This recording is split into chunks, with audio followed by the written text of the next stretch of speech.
What was it? It was Wild Card Weekend. Sure Super. was. Did you enjoy Wild Card Weekend?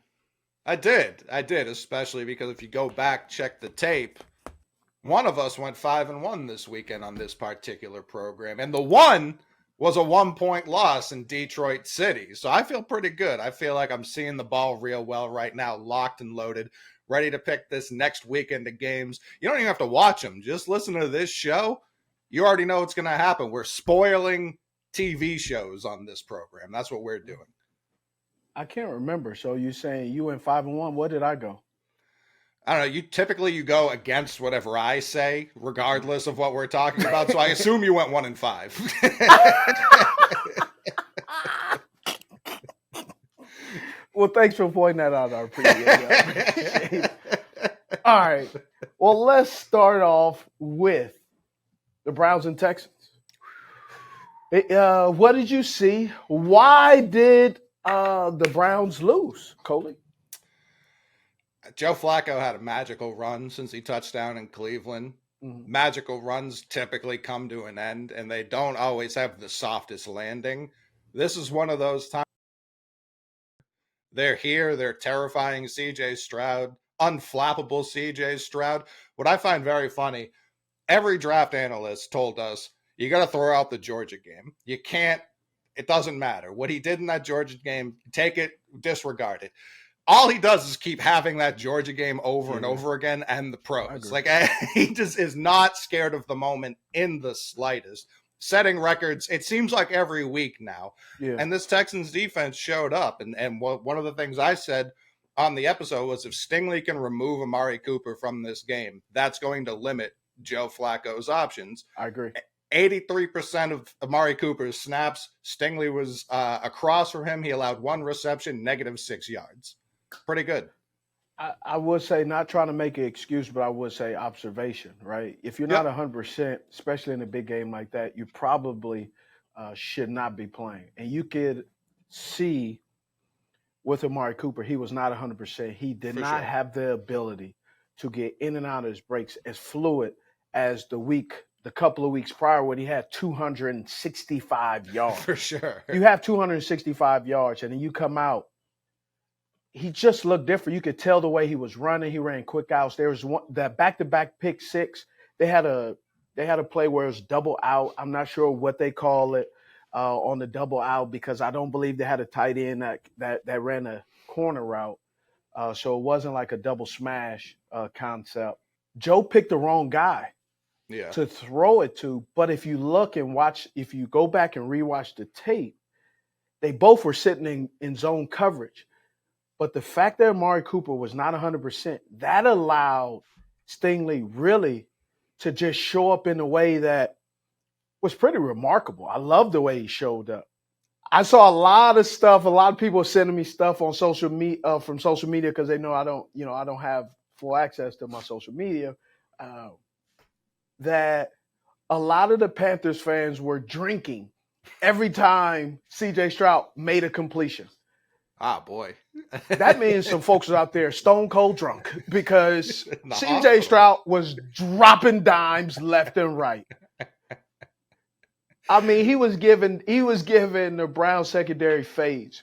And one of the things that I noticed, and this is just a football observation, Greg Newsome out of Northwestern coming out, I believe that was an outstanding pick for the Cleveland Browns.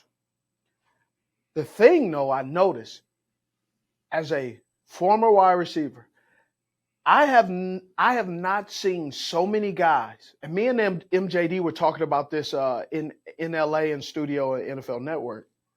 We have not seen as many corners pressed up at the line of scrimmage and do not get hands on the wide receiver.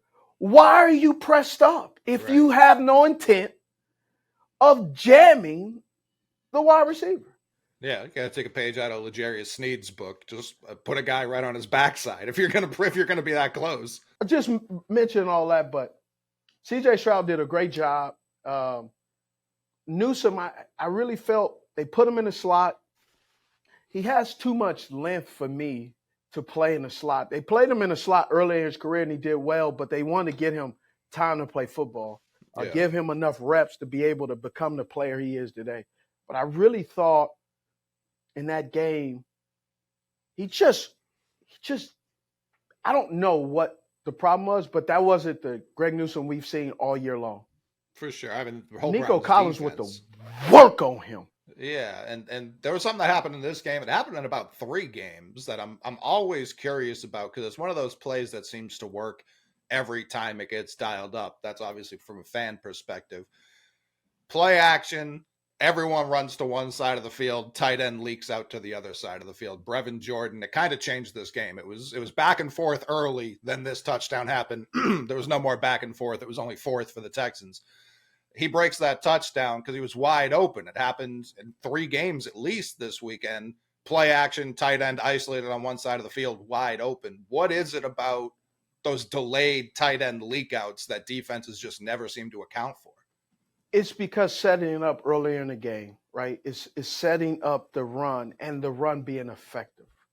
When you have an effective run game, and it's not all of a sudden where he's lined up out there and it's, hey, this guy usually isn't here. It's consistency, right? Yeah. Building in that consistency and then hitting it when you need it the most, but yet you're having success in running the football.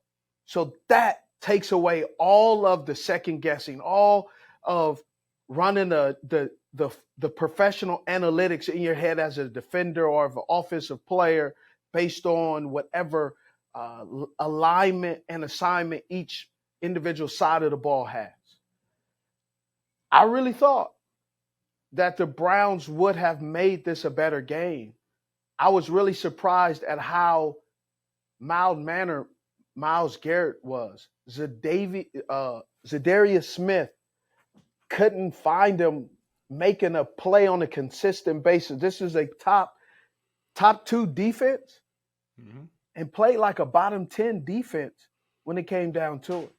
And CJ stayed calm and collective, didn't have any problems. And then Devin Singletary isn't really fast at all. I'm saying in fast where you can't really sit here when you watch Devin Singleton. You don't go, oh man, he's one of the fastest guys. He's not a Devon A-Chain. Yeah, he's a Chris Johnson. Yeah, but goodness gracious, can anybody tackle him? Every time in open space, he made multiple defenders nowhere gonna make the tackle. Yeah, I mean, they just played a really good game. Makes me wonder how much of a game will this Baltimore Ravens and Houston Texans game really be? Because if Houston plays like this, I can't sit here and say I'm not concerned. The Browns aren't a slouch, at least defensively. Should Houston in that locker room, I assume some of the fans are like, hey, we're way ahead of schedule. This is year 1. We didn't expect to be here. We're good with this. What are they saying in that locker room right now? Do they feel like, what are we waiting for? Let's just go win the Super Bowl right now? It's a young team, and we really don't know what they're saying in that locker room because they have a rookie head coach who's a former player who's still building a culture. So all you can assume is full steam ahead. But we don't know who this team really is other than winning. Yeah. Because as they win, we're learning more and more about this team, how resilient they are, what they're made of, how do they handle disappointment, how do they handle success.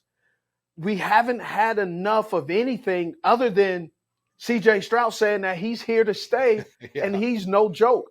And DeMeco Ryans is a really good coach. Can you imagine what's going to happen next year when they have more draft picks, when they have more free agents, when they all of a sudden have so much momentum to build on and start to have players who say, hey, I want to come to Houston, 1, for the taxes, 2, to get to play with CJ Stroud, and 3, man, I could take this team to another level. Man, that's That's going to be crazy. And it's like, if you were a free agent right now, you want to go to Texas for the weather and the taxes, like you said, why would you pick the Cowboys over the Texans when you know playing for the Texans doesn't come with the same type of pressure and potential disappointment that comes with wearing the blue star? I have no idea. I have no idea. So let's just jump into the Packers and Cowboys. What the Packers did to the Dallas Cowboys? Some people say they knew what they expected the Dallas Cowboys to let them down. I'm not a Dallas Cowboy hater, and I'm not a fan. I respect the heck out of them because of the history of football and being a football fan and growing up. You know what playing with the Dallas Cowboys means, what it looks like, what their history is. But I didn't believe that the Dallas Cowboys would get mollywopped, drugged through the mud, the way they were drugged through the mud from pretty much said go till the end. The score was the score, but the score was nothing even close to how bad of a whooping the Dallas Cowboys received by Matt LaFleur and the Green Bay Packers led by Mr. Jordan Love. Jordan Love's here. He lost to DoorDash Ritter early in the season. He looked himself in the mirror and said, "I got to get my stuff together. I can't be living like this. This can't be how it ends for Jordan Love."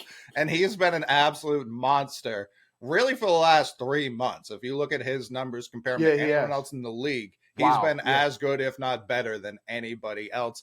And this is what I appreciate about how the Packers went about building this team. They didn't say, "Oh, we have a dearth of talent at wide receiver. Let's go draft one." No, they drafted 2 last year, 2 this year, along with 2 tight ends. They already had the running back set up. They said, we're going to get this young quarterback as many weapons as possible.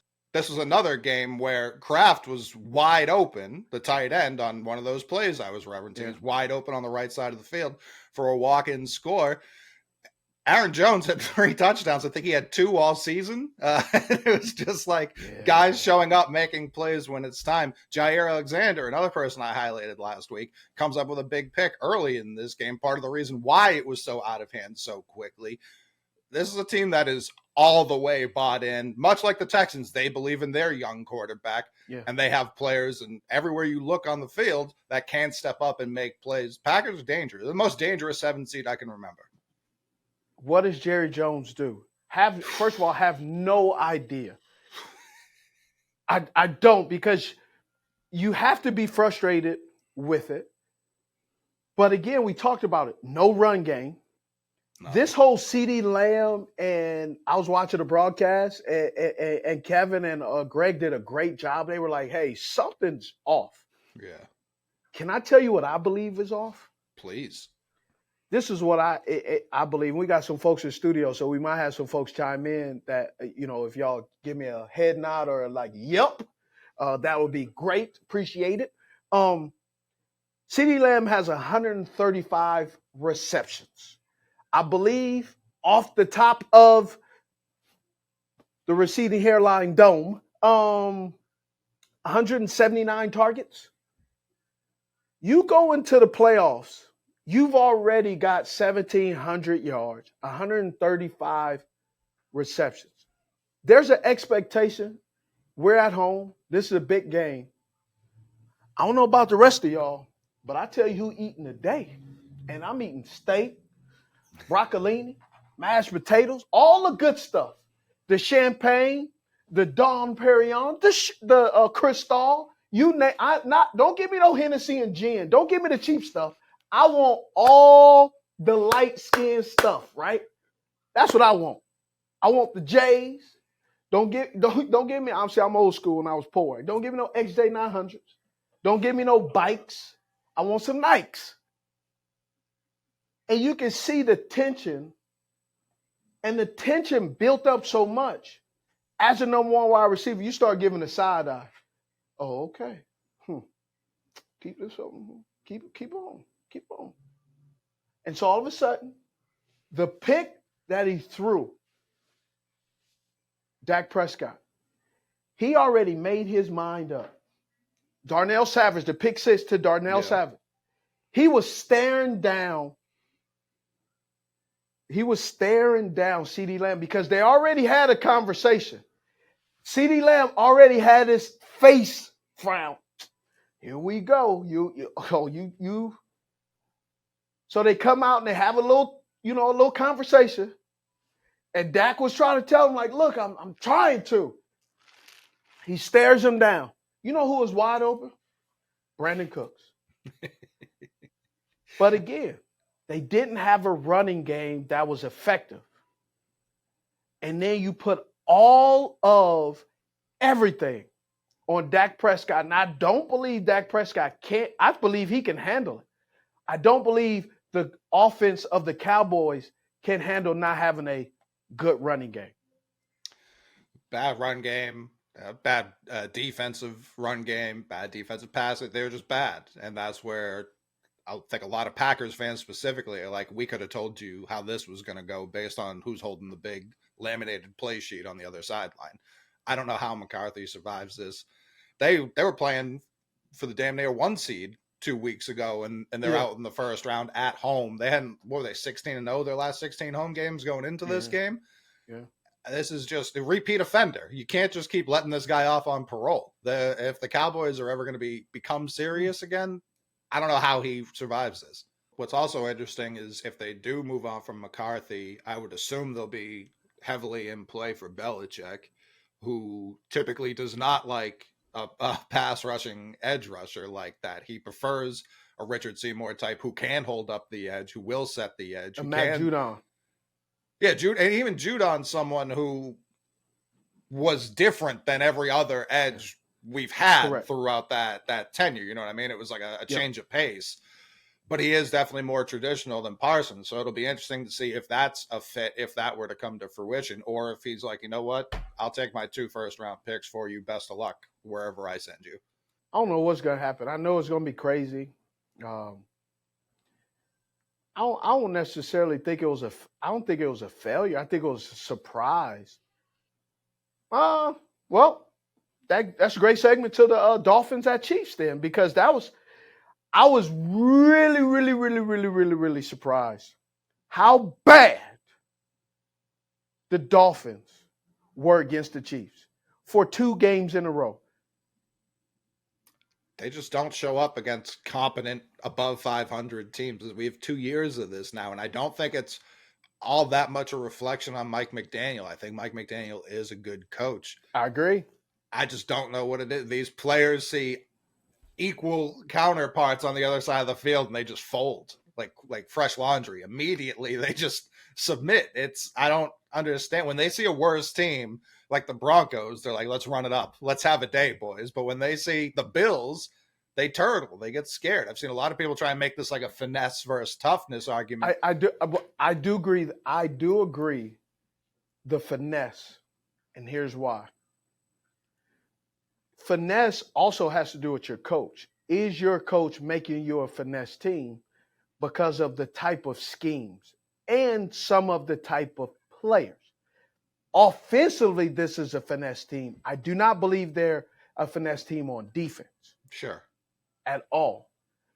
I also believe because they're a finesse team and all this speed, they don't know how to grind it out. They don't have the ability to just do 4-minute offense. You have rarely seen this team do a 4-minute offense, which means you just press your will against the defense and make the defense become agitated, and they start to get outside themselves. They start to blitz. They start to do things that are against the game plan in which they have, where they all of a sudden they go into halftime and go, nope, right? This offense that Mike McDaniel runs, and I know a lot of these West Coast offenses do this. They do first 15. Or I think somebody, I can't remember who, they do first 40. But first 15 is they do these plays specifically to see what the defense will do.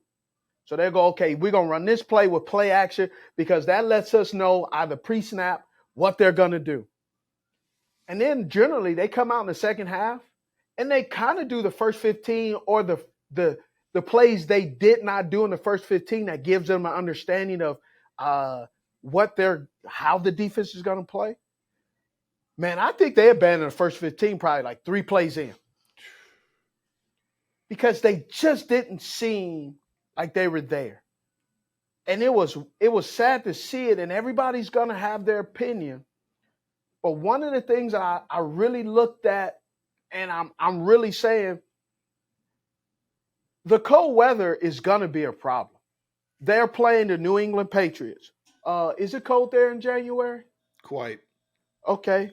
New York, Rochester, and New Jersey or Meadowlands. Is it cold there in January and December? Sure is. Okay. Only place that's not cold is Florida. Mm-hmm. So 3 out of the 4 play in cold weather. Y'all need to get it together. Because you got to go there 4 times. Yeah, or don't blow so many regular season games so you can host these playoff games. Yes. A novel idea, a novel concept, but one I've seen work quite well. Yeah. A few teams have done it. Mm-hmm. Yeah. But they got to figure out this cold weather.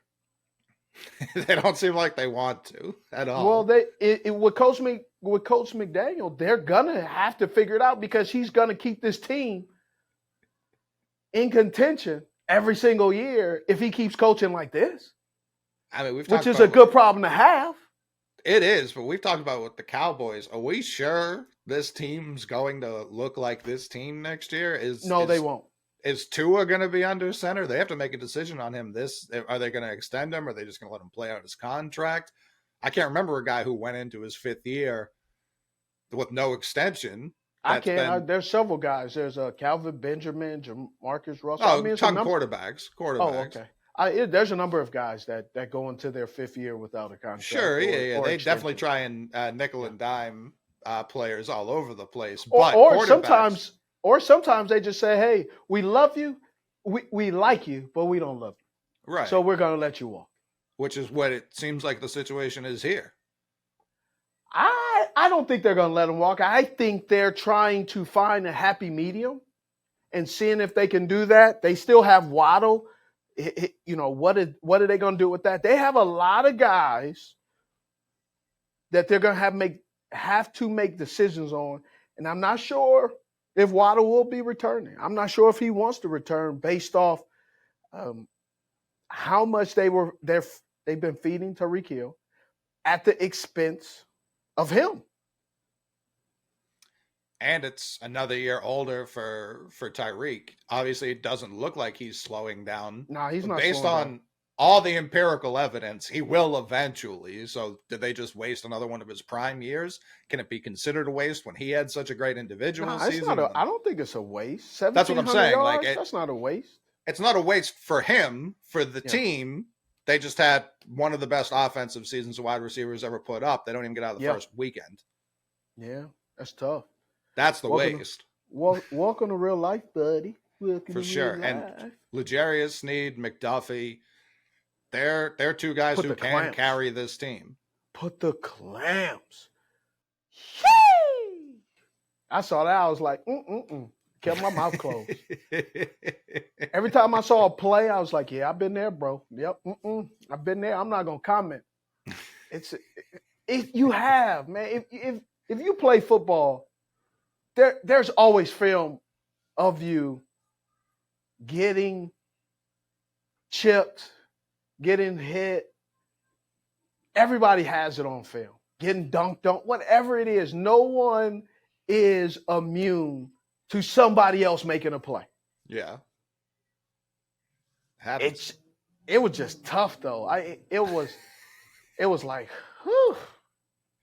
I like that he acknowledged it though. He tweeted about it. He said he sent me to Cancun on this play. I appreciate when a guy can laugh at himself like that. He had to, because you can't avoid it. For sure. You better chuckle at yourself because everybody else is.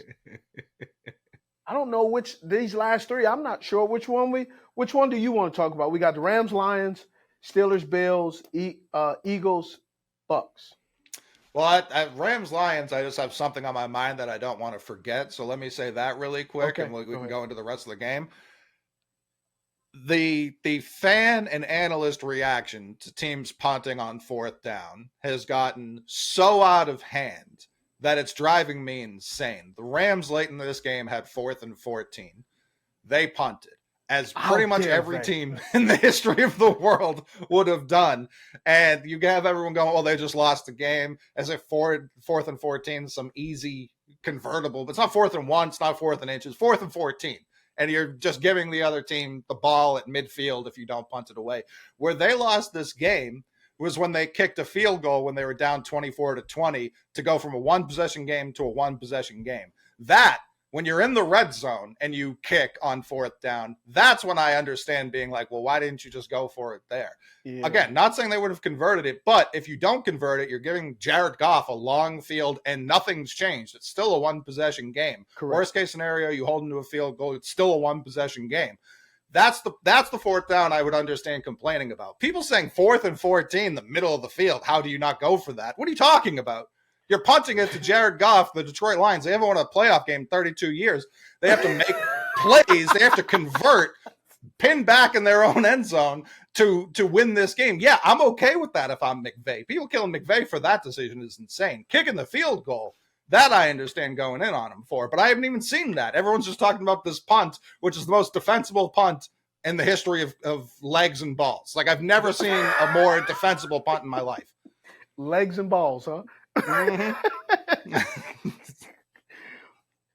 I love the Lions did a great job after the opening drive when the Los Angeles Rams marched down the field.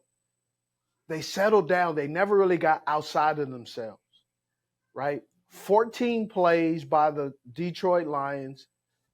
14 points, 15 plays.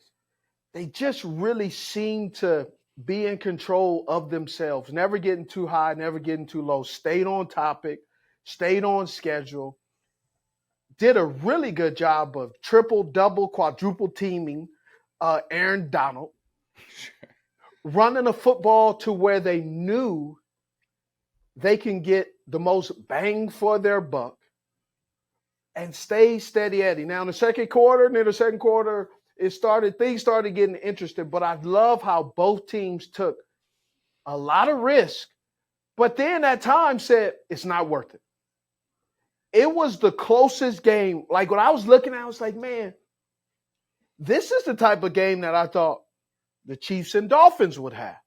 This is the type of game I thought the Packers and Cowboys would have, where you got some teams taking the momentum, then other teams snatched the momentum back in and started to even itself out. And then there was a point of going, who's going to win? How are they going to do it? And then in the second half, the Rams got in the red zone 3 straight times, but were only able to walk away with 3 points. Because at times, there were times, and I said it, Cam Sutton, bro.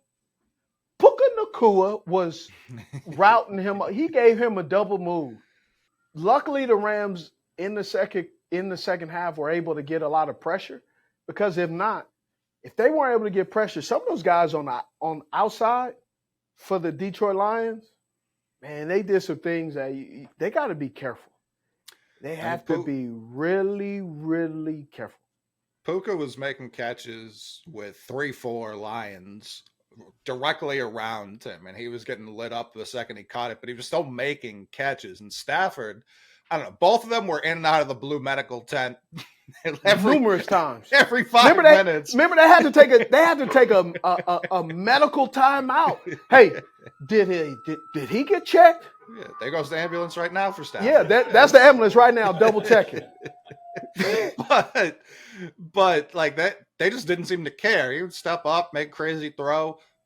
Hutchinson really, I think, won this game for Detroit. Like you said, with the pressure he was applying, he drew a big holding penalty towards the end that negated a first down for the Rams. But yeah, Puka's, in your estimation, what did people miss? Not even just people, the NFL miss when it came to evaluating Puka Nacua. I know he only played, I think it was 8 games at BYU, so it wasn't a ton to go off of. I think he was at Washington before that. It wasn't some unknown, But what did people miss that had him get drafted? I think it was the 19th guy taken in his class. I saw on social media, if you go back and look at the Rams, they're discussing, Sean McVay is discussing with Les Snead, the general manager, on why they like Puka, saying what he understands how to play the game. They said if you run, he's not going to test well. But I believe the name they said is like, they said Ogletree, where he's not going to test well. But when you look at his tape, he plays faster than his testing. What I believe what gets teams in trouble, and we're going to start this pretty soon in this evaluation of these young players, people get so enamored with size, with times, that the fundamental of little things, of where does this guy fit on our roster? What does he bring to our team that we don't have? And Puka Nacua brings a toughness, because Cooper Kupp is tough and he's that guy when he's on the field. But he has so many injuries last year, you missed it. That's why they got rid of Allen Robinson. Tutu Atwell, he's a speed guy, vertical. But he lacks some of that toughness that Puka Nacua has of going over the middle. So when you sit here and you look at it, people look at all of these physical attributes. And then when I do my evaluation, you and I, and people say, "Oh, Steve, you're a hater because he's not. You just jealous." Well, I'm not jealous. I'm retired, so I'm not jealous, right?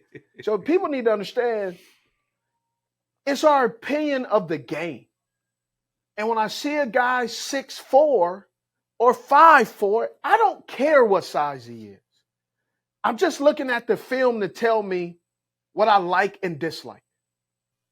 But I would tell you, the Lions better be prepared and be ready for the Tampa Bay Buccaneers, because the Tampa Bay Buccaneers blitz the bejeebies out of the Philadelphia Eagles. Man, I had to. So I had to write down. I do my notes, man. I wrote down, how did the Philadelphia Eagles lose this game? Nowhere in my mind that I would have thought a team that was averaging 4.3 yards per third down would be 0 for 9.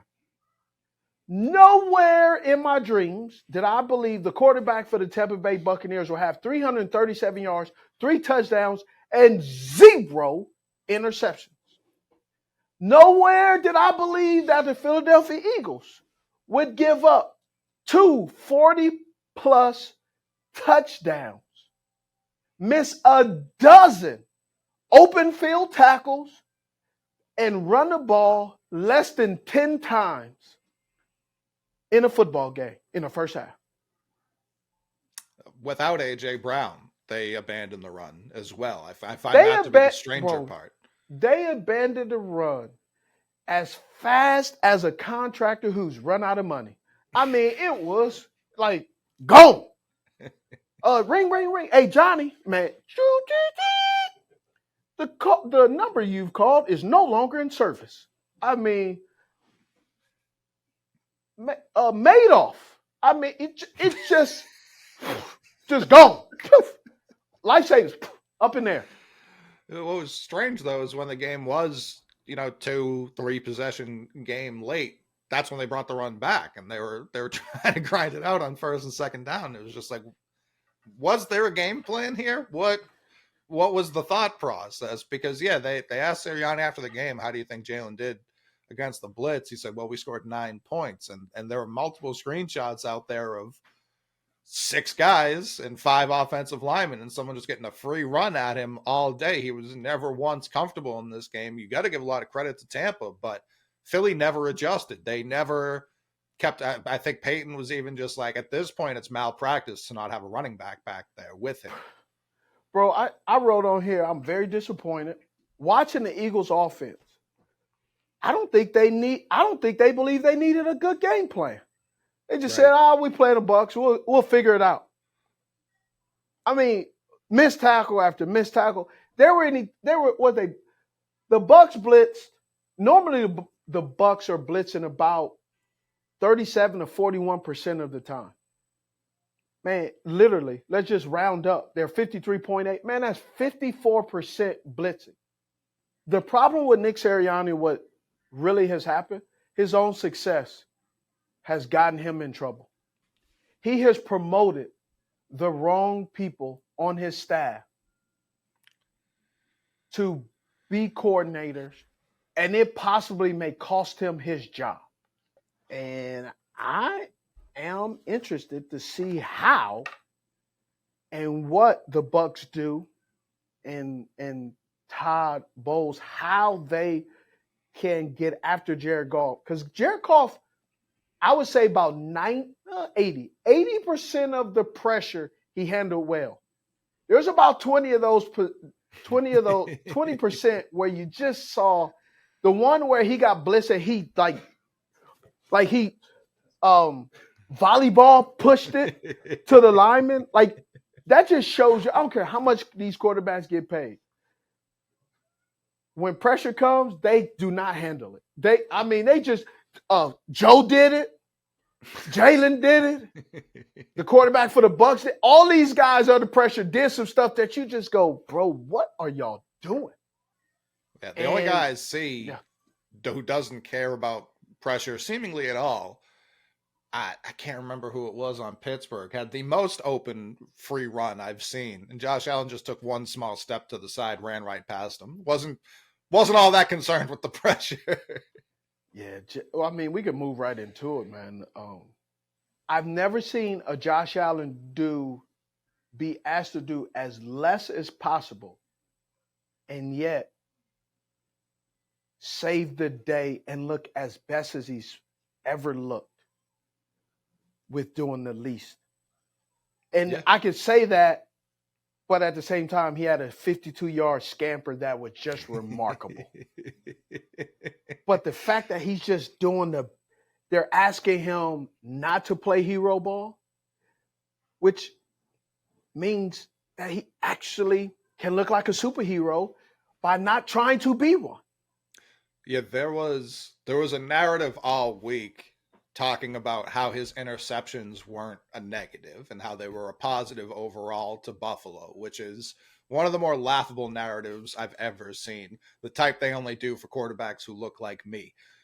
But this game should prove exactly why his interceptions are crippling to the Bills, because he did not turn the ball over in this game. He did play within himself. He did play under control, and keeping possession allowed them to win this game handedly. This game was never really close, especially after George Pickens fumbled on the second possession. That's the type of reason why people harp on his interceptions, because when the Bills just have the ball, what do you know? They score more points. It's almost like when you score more points and don't give the ball to the other team, you're more likely to win the game. Man, so, I understand. If people just point to EPA and stuff like that, and I understand. There are a lot of ways to say he's a good quarterback. I don't think I need EPA to do that. He has an insane arm, and he's a moose out there when he does decide to run. I understand he's a good quarterback. I don't need you to apologize for his interceptions to tell me that. When he doesn't intercept the ball, the Bills are a better team. It's really that simple. It really is. And running the ball, they say consistent with James Cook. That was surprising. Surprising meaning in the playoffs, because you saw they did in the regular season, but you know how playoffs go, just like CeeDee Lamb, are your expectations going to be fulfilled? Are the team going to stay on task and do exactly what they're told and continue to be who they need to be, or are they going to get brand new and all of a sudden try to do some stuff that they've never done before in the regular season, and they're going to come out with this great game plan that actually backfires? Yeah. Or revert back to bad habits that you thought you ironed out in week 5 and 6, and then come back and it's like, oh yeah, I forgot we hold all the time, or he throws a crossbody interception at the worst time. But I said it. When TJ Watt is not on this team, they're just a different team. Yeah. When he's not able to play, they're a different team. Do you believe that Tomlin is done? I wouldn't. I don't think it's his fault that they don't have competent quarterback play. I don't think it's his fault that they built their offense backwards by taking the running back first and then trying to figure out offensive line last. I don't think those are his fault. So that's where it's like this team overachieves every year. I know they've lost, was it 4 or 5 straight playoff games? They're just in and out immediately. I think the fact that they keep making the playoffs is a modern miracle. It's a pretty impressive. I agree with you. So that's where it's like, give him anyone other than Kenny Pickett and Mason Rudolph. I feel like they win 1 or 2 of those games. I'm not saying they win the Super Bowl every year, but yeah, I don't know that their shortcomings are his fault as much as they are personnel. All right, so we got this the divisional round is coming up. And guess what? I love me some divisional round because, man, that's some of the goodest football I've ever played in my life is at the divisional round. Had some pretty good fun stuff in the divisional round back in yonder 2005 divisional round against the Chicago Bears. So let's go ahead and run the tape. And when we run this tape, man, ask me whatever you want to ask. But there's a play where we started off. I did it for games back in the day with NFL Network. That the first play of the game actually was the play we called in the huddle, and what I ran was not the actual play. It was not the play. So this play, we run the hitch. Bro, I made my mind up. When he said set go and I saw his feet, I'm running a go. Hell y'all talking about? Jay, you better figure it out. But I'm hitting this go. So he pumps it going, oh, he ain't there. So the pump turned into a double move. But it was not the double move. And so I said this and I'll say it again.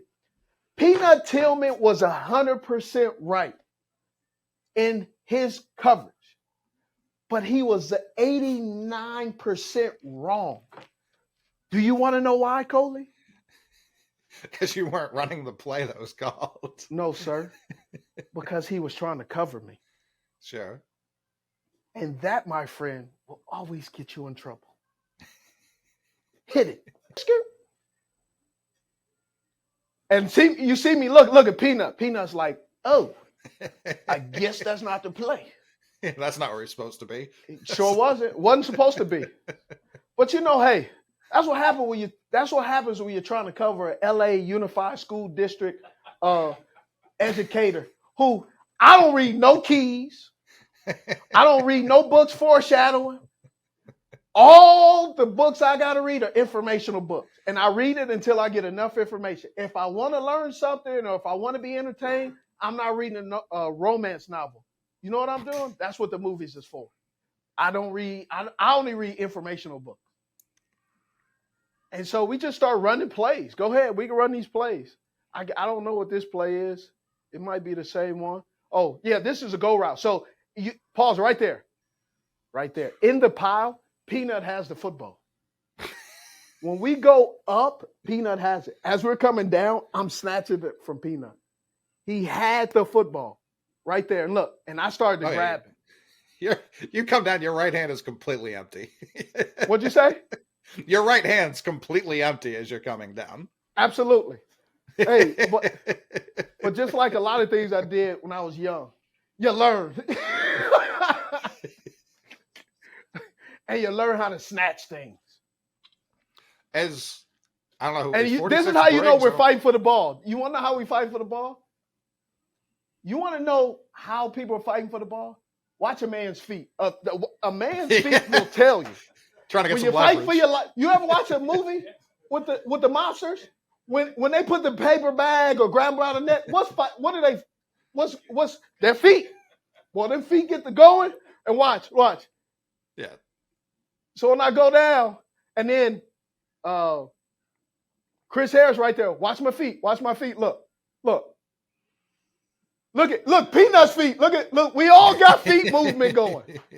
That's how you know there's some tomfoolery going on. the goalpost. I said, why? He said, Dad, because you're on fire. Because they need it's like going down The fire post. the fire pole. I was like, okay. So shout out to Petey, who's, hey man, what took me so long to get my teeth fixed? Woo, hey! All right, let's jump down to it. Let's cut to the divisional round. Baltimore versus the Houston Texans. If the Houston Texans beat the Baltimore Ravens, I'm gonna tell you right now, that city is gonna erupt in a riot, bro. I'm telling you, they are not gonna take that. If the Houston Texans beat the Baltimore Ravens in Baltimore, I don't even know what analogy I can think of. Especially since the Houston beat Flacco last week, too. You know, a large portion of that fan base still has a lot of love for Joe Flacco. If they take out Flacco and Lamar in back-to-back weeks, they may descend upon the city of Houston. It may be an actual war between Baltimore and Houston. I need the Ravens to win just because I can't do a full off season again of Lamar. You can't do it in the playoffs. You can't do this. You can't do that. I'm so over that conversation. I need Lamar just to ball out, have himself a day. I'm picking the Ravens. I love what Houston's doing. I wouldn't be shocked at all if they won this game, but for my sanity, so I don't have to be inundated with terrible take after racist take about Lamar playing quarterback, please Baltimore win this game. I want Baltimore to win the game too. I also will not be shocked with CJ Stroud balling because CJ Stroud has been balling. I thought if there was a game that he would look like a rookie for maybe only the third time in 17 weeks or the second time in 17 weeks, it would be against the Cleveland Browns. I was wrong. He did not look like a rookie. He looked like a poised veteran who had been there before. And if he continues to play like that against the Baltimore Ravens, you just got to call a spade and say, hey, what was the license plate name? What was the name on that license plate? What was that license plate number? And the license plate is customized. It says Stroud. That's what it said. Kansas City at the Bills. Ooh. I really believe if Josh Allen can play like he just played, which is take what the defense gives you, that they could beat Kansas City. But I say all that. Stephon Diggs, these guys, the Buffalo Bills, Don Kincaid, man, it's gonna be a good game. It's gonna be a good game. This is the first time in Patrick Mahomes' career having to go on the road for the very first time, which is crazy. Will Buffalo just be the first team to realize when the Chiefs do get to the red zone, he's going to look for Rashee Rice? Because for some reason, here we are 18, 19 weeks into the season, he's still open in the red zone and he still scores in the red zone. Someone's going to just spy him. That's the guy Mahomes wants to look at when they get to the red zone. I know it's been Kelsey for 6 years now, right? This year, it's been Rashee Rice. If they can eliminate that, I'm going to pick the Bills. I don't feel great about it. I don't feel great about picking against Patrick Mahomes at this stage of the playoffs. Bills have been cooking. Bills are, I think, 6-0 the last 6 weeks, something like that, 6 games. They're on a roll right now. I'm picking the Bills. Well, Kansas City, I got a lot of connections. Oh, also, too, Andy Reid went to University High School in Los Angeles, and Steve Smith Sr. went to University High School in Los Angeles. So I tried not to pick against my alumni. Sure. So I'm going to pick the Kansas City Chiefs based off Big Red and I going to the same school. Obviously, we were not there at the exact same time, slightly different ages. But it's actually a really cool story because Coach Reid, that's the one thing he always reminded me. Hey, he says, hey, I'm always rooting for a fellow uni. And so that always makes me smile that Coach would always remember and know that about me. So I got to go with that. But I'm also rooting for Brandon Beane and Sean McDermott. Those guys were Brandon Beane, the general manager. He was a quality control guy. He picked me up from the airport 2001 when I was drafted.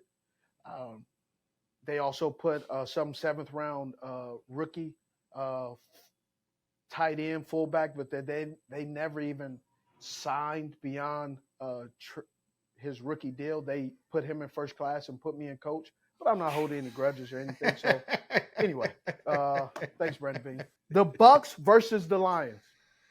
I do not believe the quarterback for the Tampa Bay Buccaneers will have the same type of game that he had. I said NFL Network he'll have 4 touchdowns, 0 interceptions.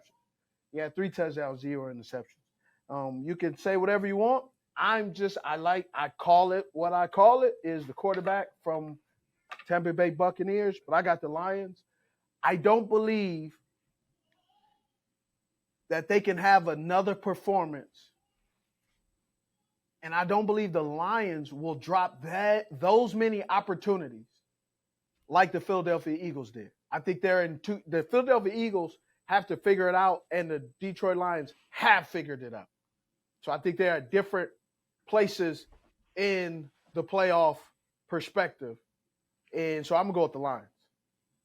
It's such a weird game because even though the Bucs won by a healthy margin, they left a lot of plays on the field, especially in the first half too. Yep. Mike Evans had a drop. It felt like they could have really poured it on early, and it wouldn't have had to. I think it was 16-9 at halftime. It didn't need to be that close. It was still close.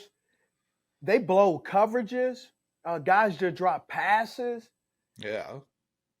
The thing that could get the Detroit Lions in trouble if they don't run the football, if they abandon the run as fast I was just about to say. As the Philadelphia Eagles abandon the run. I don't believe Ben Johnson, his job is on the line. I think his job to show that he could be a patient play caller, that he won't try to utilize this game as a resume of say, hey, look at me. Right. I think he's going to say, hey, we have an opportunity to put ourselves in the NFC Championship game, so let's not muck this up. Absolutely. I'm going to pick the Lions as well, but they tried to give this game away too last week. Like I feel like the Bucs played better. Who tried to give the game away? The Lions? Like we said, the Rams had 3 red zone opportunities late, and they weren't coming away with anything. Yeah, but giveaway is harsh. I'm not saying they didn't. Yeah. They made plays. They showed up. I mean, even Cam Sutton, the guy who was getting torched in the first half, he made a big play on Puka late. Maybe it was a little holding. I think it was clean ball. That's just me. But they made plays late. I'm interested to see if they can repeat that because their defense has been a question mark. And it's like Godwin looked pretty healthy this week. If Trey Palmer is just going to wake up angry as he's done recently, make a big play like he did, Mike Evans, big time playoff performer, I think it's going to be a really good game. I think so too. I agree with you. All right, Green Bay 49ers. This is the most interesting game because I can see the 49ers running away with this, but based off the way Jordan Love is playing, based off the complication of the receivers, these young receivers, and the secondary for the San Francisco 49ers, we know the San Francisco 49ers, their front seven is what they believe in. They don't believe in investing a lot of equity in the secondary. And I've said it all year long. The Cincinnati game showed that they have a weak link, and their weak link has to do with their secondary. Tafunga's out. They've had some other guys they've been trying to get off the street, and it's just not working, right? They had Jason Verrett. He now, a guy he's a heck of a football player when he's healthy, just hasn't been healthy. No. It'll be interesting to see how this goes down. And this is a classic because we haven't had a 49ers Green Bay. I mean, you had the Aaron Rodgers and Jimmy Garoppolo, but I think this Brock Purdy and the Jordan Love, I think this has this Steve Young, Brett Favre type of, there's like 3 or 4 teams in the NFC back in the day when I was growing up in the 80s that it always went through three or 4 different teams in the NFC. It was the Cowboys, 49ers, Green Bay, and then Philly would pop up here and there, but it was like Giants. 3 or 4 teams. And then after that, really wasn't anybody. Yeah. Yeah, and the NFC pretty weak this year compared to years past. It seems like the 49ers should. Like Baltimore, San Francisco seems like it's been written in the stars to the point where I don't think maybe either of them get there, which is Wow. weird to say because they have been that good all regular season. But it's such a slog. It's so hard to get there. Yeah.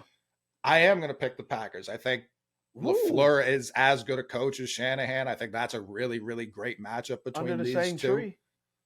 Yeah. And I think Jordan Love's the best player on the field. You think you believe that Jordan Love will outperform Brock Purdy? Yeah, and I don't even mean to say it's a knock on Purdy. No, as much as I'm not taking that way. I'm just asking. I'm just kind of just throwing it out there. Yeah, I'm talking to the people watching us more than anything because people love to dump on Brock Purdy for no reason. He's been a really good quarterback.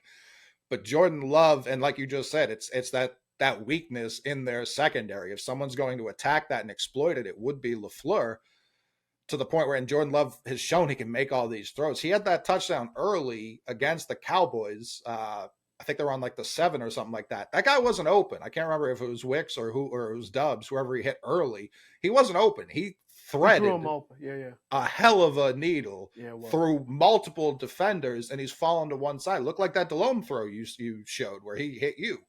So that's where it's like he's playing at such a level right now. They all believe, and they have the talent. Jair Alexander, I mean, he came to Carolina a few weeks ago. He got suspended because he made himself a captain. Like, this team because the coach didn't know he was from Carolina. Right, exactly. Yeah, like they have all the trappings of a team that should have got their doors blown off last week, but they're so locked in. They have such a belief that those things are things we can laugh about as opposed to point to and be like, that's where their season fell apart. I'm buying what the Packers are selling right now. I'm gonna go with the 49ers. I believe this is the year that they actually make it. Now, I don't know if they're going to win the Super Bowl, but I think this is the time they make it because offensively, you know what you're going to get. They're going to run the football with Christian McCaffrey. They're going to play action. Brandon Ayuk is going to go to work. Debo Samuels, they call him a wide back. He's going to do whatever he does. And then as soon as you think you have everyone corralled and everybody's kind of steady Eddie, they have this tight end named George Kittle who could just get active, who all of a sudden just takes a short underneath route and breaks a few tackles and gets out there. And all of a sudden, Levi Stadium blows up and then the momentum starts to shift. And then all of a sudden, Fred Warner will do something. Kinlaw will knock the snot out of you. A deflected pass or Nick Bosa will get after the quarterback and cause some kind of disruption, right? A havoc play.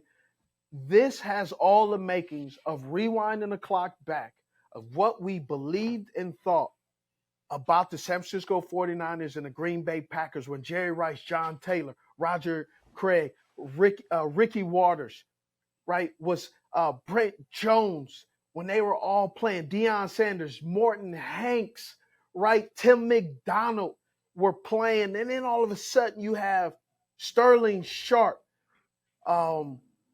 Donald Driver, right? Amon Green, Aaron Rodgers, Brett Favre, Leroy Butler, all of these fantastic players, the grave digger.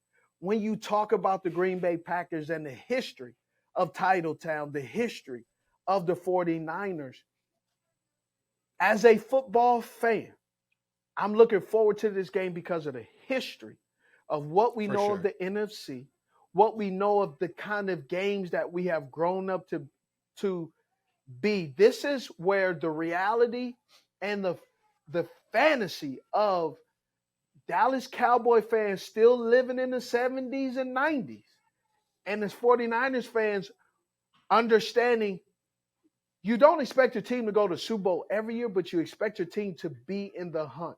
And that's where the 49ers and the Green Bay Packers, I believe these two young talent, these established coaches, these young quarterbacks are going to keep the old tradition alive of being in the hunt versus the fantasy of Dallas Cowboys believing that they will make the Super Bowl every year when they shouldn't even think about it since they haven't made they haven't won a Super Bowl. I haven't won a Super Bowl, let alone a playoff game in forever.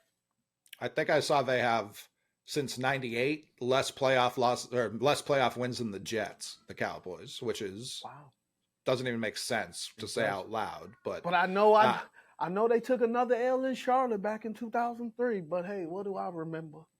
I almost think the 49ers should treat this, and again, this isn't a knock on Brock, more trying to think of the best way to go about beating the Green Bay. Treat this like Jimmy's still your quarterback and run the ball. Get behind Trent Williams, because I think Trent Williams is the best player for the 49ers on offense, and that's no slight to anyone else. I think he's just that good. Yeah.